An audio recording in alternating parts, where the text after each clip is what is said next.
Hey guys, we're back for another video and I've got the CFMoto U6 EV in the workshop this time. Haven't really had a chance to run through this new model that CFMoto released a couple of months ago. It's pretty well the same as a U4 600, but obviously it's electric. So we'll run through some of the differences between this and the U4 600, I guess give you my first impressions on it, and I've also got a skid plate kit to fit up to it while it's here. Let's get into it. So starting at the front, as you can see here, being an electric vehicle, you obviously don't need to have the radiator and cooling fan and everything up the front here, so this is all blocked up and just covered up with some plastic. Front looks quite nice and sleek. They've got a couple of recovery points here, and then the winch, which is also the same winch as you get on the U4 600.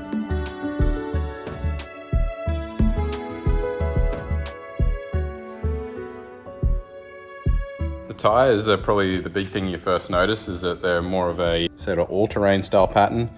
I believe they've done that because being an electric vehicle, you obviously hear the tyres the most out of anything. So they went with something that's a bit quieter when it's rolling.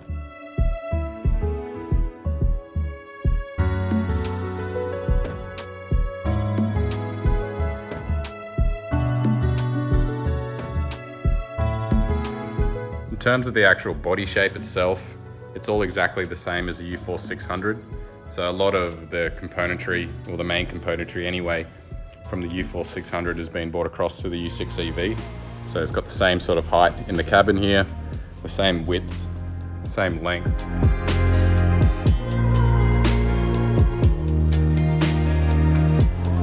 think the tyres are also still the 25-inch ones, if I can find it on here. Yep, so still a 25-inch tyre. The running gear is all pretty well the same. They've just braced up a few areas on the actual chassis, I've noticed, just because we do the CV protectors for these, but there's a few areas around which are a bit more braced up, pretty well on every corner of the buggy.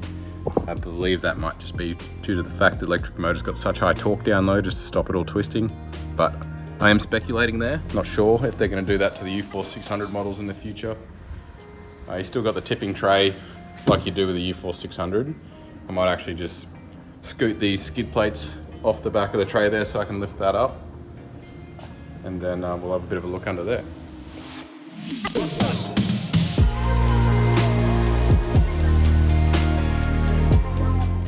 This is where things start to get a little bit weird. So used to pulling this and seeing your little engine sitting under there, but in fact we have nothing but plastic. So all the electricals for the electric motor and whatnot is under there. It actually still does have a cooling system because the electric motor does get hot. I'm not sure really where the fan and the radiator for that now. I'll see if I can find that for you.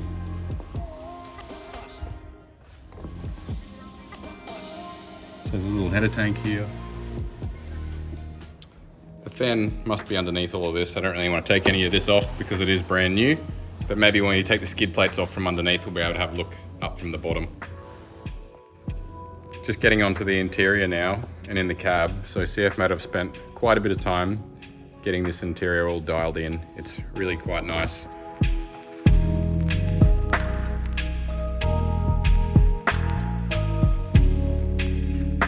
Very modern in here. Steering wheel and everything's all different than the U4 600. Pretty much everything on the interior is different, other than you still got the same storage panels on either side. The EV model, you get these little plastic panels. They're a bit flimsy, but I guess, yeah, depending what you want to put on there, they're on both sides. We do sell the upgrade kit to go to an aluminium one for the U4 600s and also the U6 EV. You see the full display here, which has everything about the vehicle that you need to know. I'm pretty sure it's full CarPlay. Yep, CarPlay, everything like that.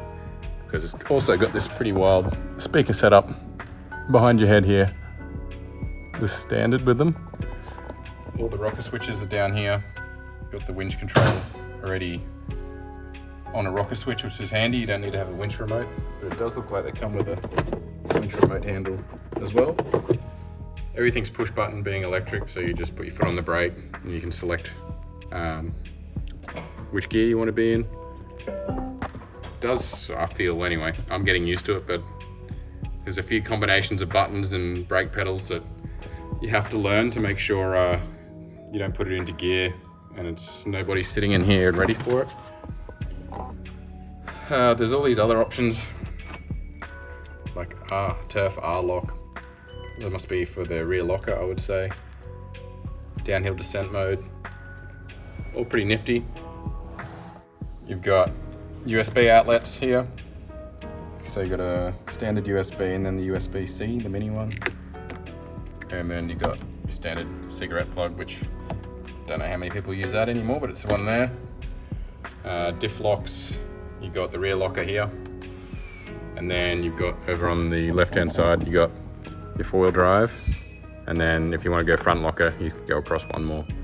It's pretty cool because it shows you on the display there that both diffs are locked. I can imagine with this thing with both diff locks would go just about anywhere. Storage, you've got a little bit in the glove box, not a great deal, and then you've got this little section. I don't really know what that's for, but probably fit your sunglasses and stuff in there, maybe your phone in that.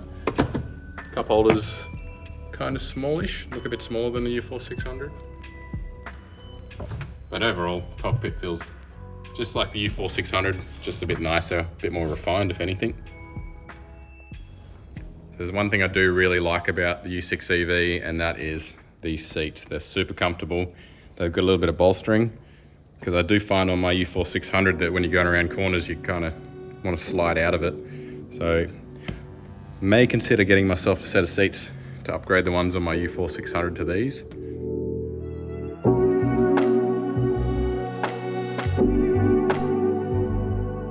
Alright, so that's a basic look around the U6 EV. Just consider it a more refined and nicer U4 600. But I'm sure what most of you are actually interested in is what it's like to drive. And it's definitely a really nice vehicle to drive. You don't have that jerkiness with the clutch that you might have experienced yourself with the petrol models, because obviously there's no need for that CVT system being electric. The power delivery, it's actually very grunty down low being an electric motor. If you put your foot down, it really moves. And other than that, it's just a bit surreal, if anything. It's weird just driving around, no noise. All you hear is really the noise of the tires as you're driving along. I haven't had a chance to drive it off-road, but no doubt, knowing what my U4 600 handles like, I'm sure this thing would be the same or if not even better off-road. With the main benefit being if you're hunting, like this creep up on anything. The U4 600 is known for being super noisy, so if you're looking to do hunting or anything like that, I would definitely recommend having a look at the U6 EV if the range fits into what you need to use it for. Alright, so what we're going to do now is get into the fitting of the skid plates, which is going to be exactly the same process as it is for our U4 600 skid plates. The main thing you need to do is make sure if you got to jack these things up to get under it, to work on it, to get the skid plates off, otherwise it's not a lot of room between the ground and the bottom of the vehicle. So just please make sure when you're jacking it up, you use some rated jack stands, everything like that. You definitely want to put safety first when you're doing this, because the last thing you want is to be stuck underneath your buggy. So what I'm going to do is jack it up and put some jack stands under the A-arms. I'll do that at the front so we can fit the front ones first, and then we'll do the back last. Let's get into doing that. So just to make it a bit easier to visualize, I've laid them all out on the ground here. So starting at the front, we have the front plate.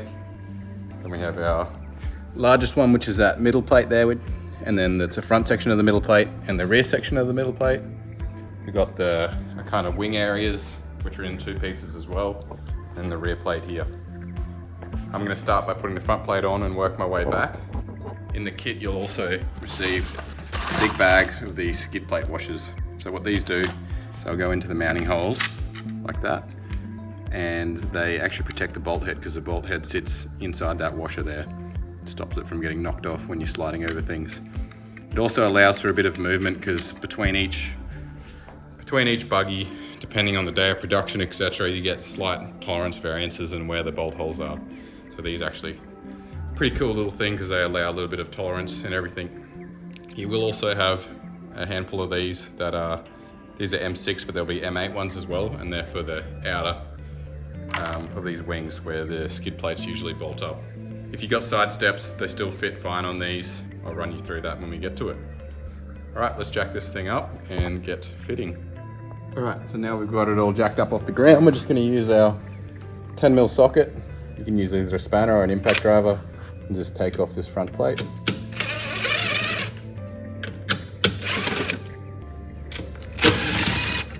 keep your bolts to the side because you're going to reuse those.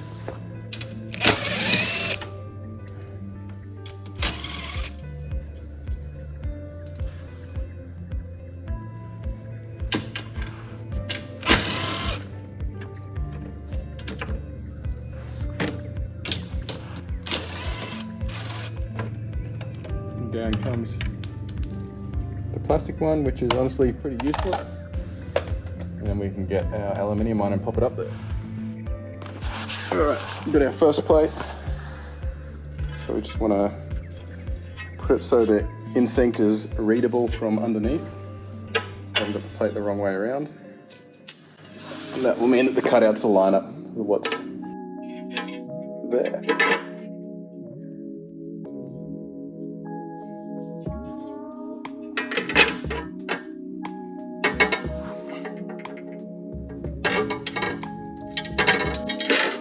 Start all these by hand to begin with. Now it's a good idea if you haven't got a brand new buggy like I'm working on, just take the time, take all your old skid plates off and just give it a good gurney under there, because there's going to be a lot of stuff that's underneath, like stuck up underneath the skid plates, and this is probably your chance to clean it all out. I know it's painful, but it's going to be worth doing. Also, just if you notice any of the threads are being difficult, there's probably some dirt or rust in there. Rather than forcing it, just get your tap, run it through there, take the time, because if you do strip those threads, you've definitely got more headaches coming your way.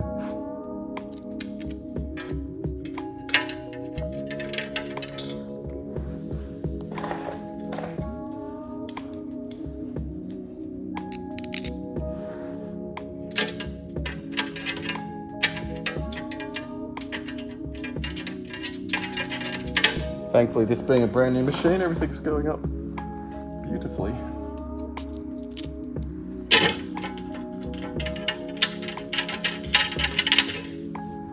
Last one.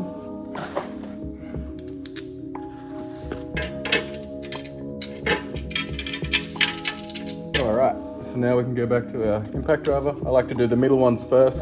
These washers are self-centering. So just take it up a little bit.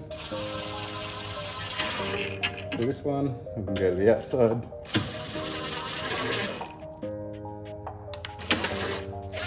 You might just have to wiggle the plate around a bit to get it into place, and then you can do your final little tighten up.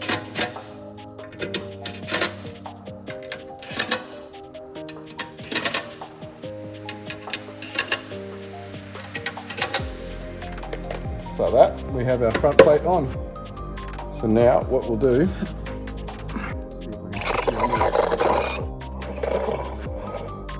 that big middle plate, which is probably the most awkward of the lot, but pretty much rinse and repeat. We're going to undo all the bolts, get the plate down, put the new one up, and start mounting all the bolts.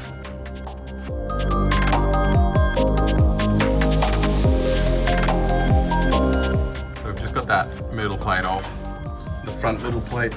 Just wanted to, show you guys something.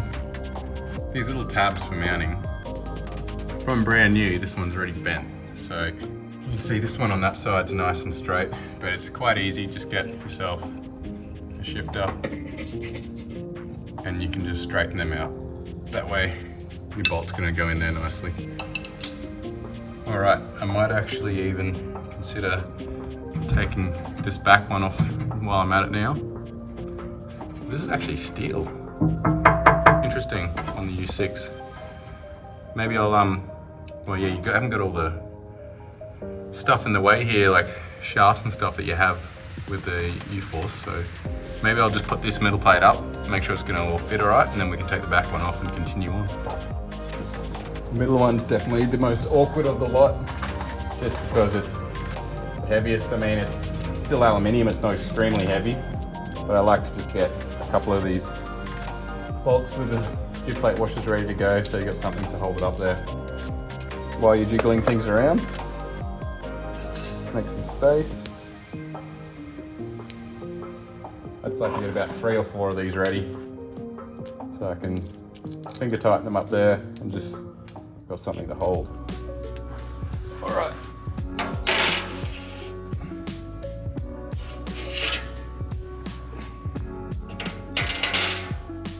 So you can get underneath it, it's the easiest. We'll go for the middle ones. Get him into position.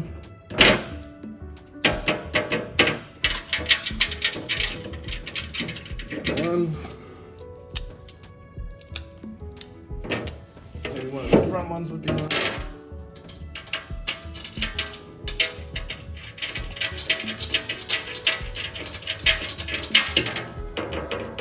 Hot tip, if you can do this on a brand new machine, it's a lot nicer than a dirty old one. It's covered in cow shit.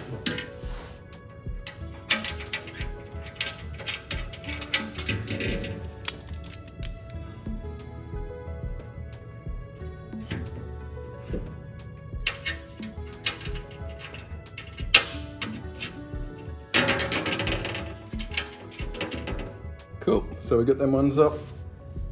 Continue to add the rest of them in. Now it's sitting there by itself. It's all a bit easier.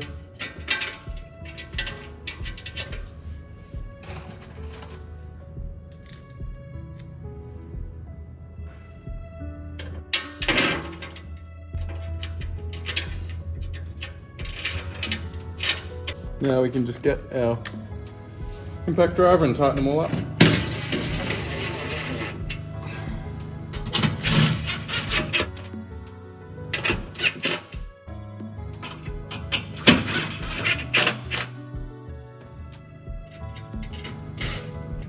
So if you're finding that when you're tightening them up, one of the washers is not lining up correctly, you might just have to loosen off some of the other ones, reposition it, and then retighten it, and then it'll all go up nice and square.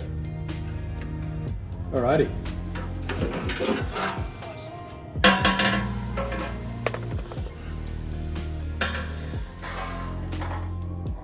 I'm just having a look in underneath here, and yeah, I guess this is what in EV, this is quite interesting. Obviously on the U-Force 600, this is where oil filters and everything are. I'm trying to see how this cooling system works. But it looks like, yeah, perhaps there's a little water pump there. I'll have to have a look, but maybe it doesn't really need a fan. They just need to use the air that's coming through underneath. Pretty cool anyway to see this in this tank. This must be the batteries though. So upon inspection, I think for the U6 EV, you're going to be better off leaving the factory plate there, or we'll make it actually. What we're going to do is we're going to make a different one, because for the U4 600 we got all these holes in it to allow access to the oil filter, etc. What we basically need is this plate without any of these holes in there, and then also to bridge this gap, because this is your battery and you do not want something jamming through that. That is a big problem. So I'm gonna say we'll put the factory one back up for now, and we'll continue with the rest of them as per we would on the 600. So what we've actually done is left the front aluminium middle plate and put the genuine CFMoto steel one back on.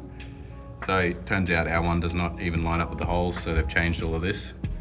In all honesty, this one's actually, being a pressed steel, probably be okay, but we will look to do another one to suit the U6 EV in the future. But I think that for now is actually doing the job. It's much better than the plastic ones they come with, put it that way. All right, we'll move on and we'll start doing the rear one there. That's easy, and then we'll move on to the side ones. Oh, the rear one's easy, 6 bolts.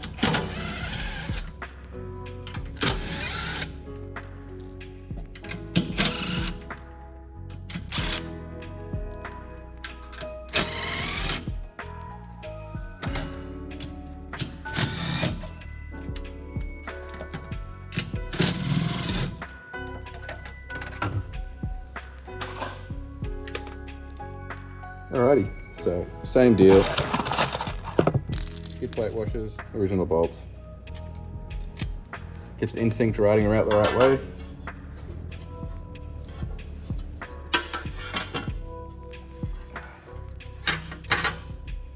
And up we can go.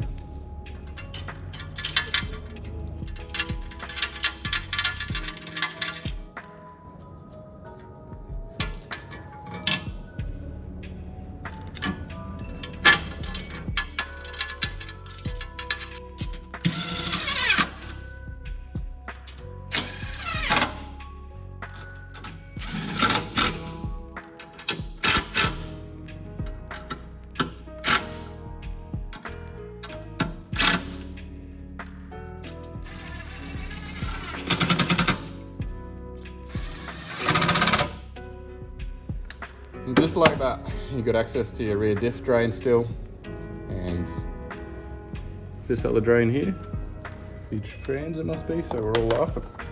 So now we're just gonna go and do these side wings.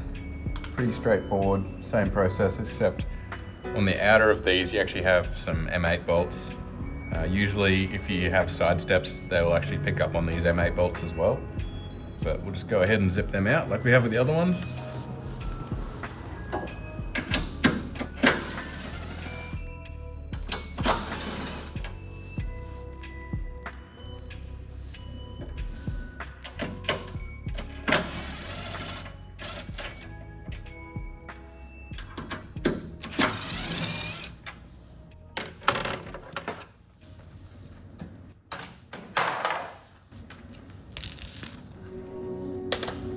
So we made the side wings in two pieces, the front and the back, just so it's a bit easier to install them up there. I'm just going to use our skid plate washers again and the original mounting bolts.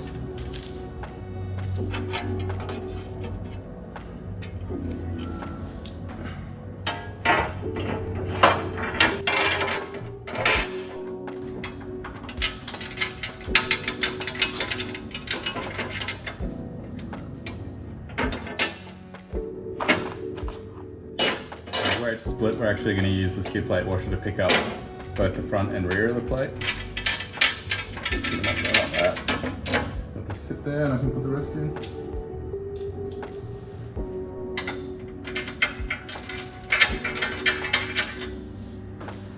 So we actually, there's another mounting bolt up here you would have seen. We don't utilize that with the aluminium plates. Didn't think it was necessary because we're using 5mm plates and the span is not that great.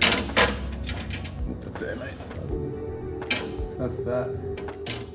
So in your kit, you'll also notice there's a smaller bag that has these skid plate washers that are actually M8 ones, and these are for these outer bolts here. If you're running the side steps, you're only going to need to use one of these because the side steps themselves have a big enough pad to hold the plate up. But if you're not running the side steps, then we're just going to remove the washer off this bolt and then install the skid plate washer instead, just like we have with the other ones. So I'll go ahead and do that.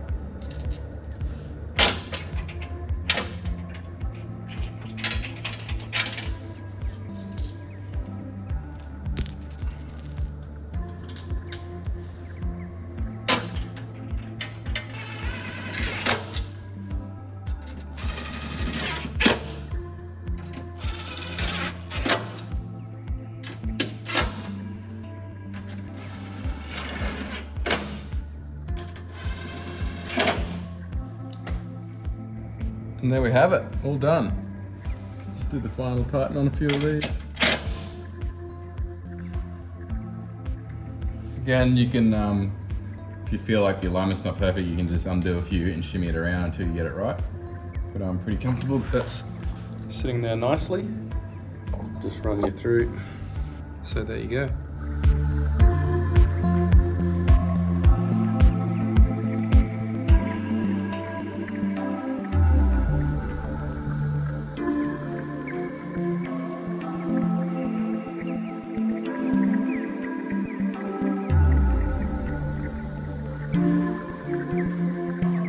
We have the full skid plate kit installed now. What we're going to be coming up with soon is an actual wheel arch protector just for this area. Just working on a prototype for that at the moment. So it should be out hopefully in the next month or two. So that's it for this video, guys. Thank you very much for watching. And if you have any questions about the U6 EV or our line of products, feel free to drop us a message. We'd like to chat and we can help you out where we can. As always, if you can like and subscribe, it really helps us build the channel and it motivates us to put out more of this kind of content. We'll see you in the next one. Thank you.